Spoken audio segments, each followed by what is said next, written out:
the terrifying reason your blood hides its real color from you. And in 2016, on a remote Australian island, a lake revealed something scientists still cannot explain. The same force keeping that water permanently pink has been living inside you your entire life. You just don't know what it does when things go wrong. Middle Island, Western Australia. A lake so small a drone can cross it in seconds. And every single day, through drought, through storms, through every season, it sits there. Bubblegum pink. Not at sunrise, not at dusk. At noon under full sun, surrounded by white sand and open blue ocean pink. Scientists have collected its water. The water stays pink in a jar. They filtered it, still pink. Diluted it, still pink. No dye, no mineral, no volcanic heat. And then in 2016, a team of microbiologists ran a full genomic sweep of the lake and found something that rewrote 40 years of scientific consensus about what color actually is. Here is what they expected to find. A single-cell algae called Dunaliella salina. It produces a red pigment called beta-carotene, the same compound that turns carrots orange and flamingos pink. It thrives in hypersalty water.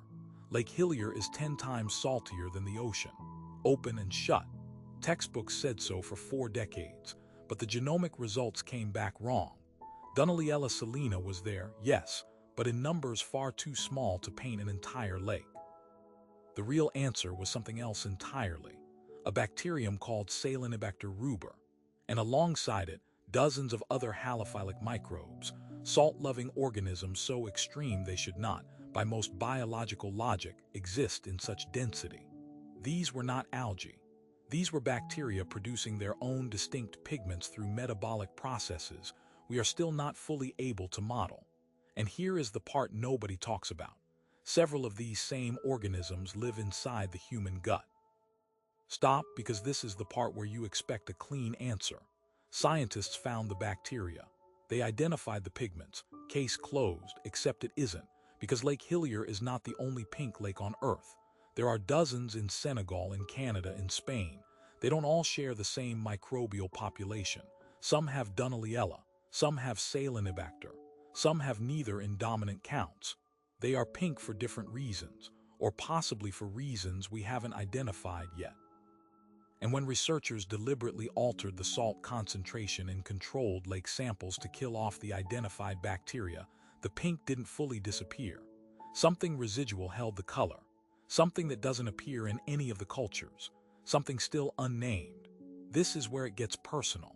The bacteria living in Lake Hillier belong to a domain called archaea, the oldest form of life on Earth.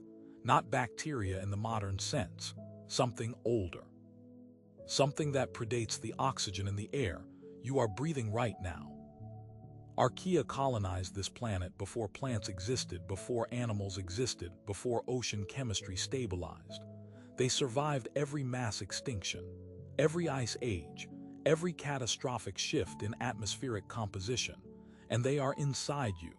Archaea make up roughly 5% of the microbial community in your large intestine. They process methane. They interact with your immune response. And for most of human history, we didn't even know they were there because standard lab cultures can't grow them. They are invisible to the tools we designed to find them. The same tools scientists used on Lake Hillier for 40 years. The tools that gave us the wrong answer. Here is what that means for the lake. If our microbiological toolkit missed the dominant organisms in a closed, accessible, constantly observed lake for 4 decades, a lake you can literally see from a plane and know is wrong, then every estimate we have ever made about the microbial populations living inside the human body should be treated as a rough draft, not a conclusion. The lake is not a mystery. The lake is a mirror, and most of us have never looked directly at it. In 2016, the Extreme Microbiome Project flagged Lake Hillier as a model system, a controlled environment where organisms exist in conditions analogous to early Earth. Researchers now want to use it to understand how life might survive on other worlds, specifically on planets with high salinity liquid water, moons of Jupiter, subsurface Mars. The pink isn't decorative, it's a signal. Pigment production under extreme stress is a survival mechanism, biochemical armor against UV radiation, osmotic pressure, metabolic waste. The organisms making Lake Hillier pink are broadcasting in color that they have solved problems we haven't even asked yet. Problems about how life persists when every condition says it shouldn't. And we have been looking at that broadcast from the sky, calling it beautiful and moving on. Here is the question nobody in the research literature has answered. The organisms inside that lake have been isolated from the open ocean for thousands of years, sealed, evolving alone, producing compounds we cannot yet name, using biochemical pathways we cannot yet model. And every few years during heavy coastal rain events, Lake Hillier overflows into the adjacent ocean. Those organisms go somewhere, into a current, into a food chain, into something that eventually reaches your table.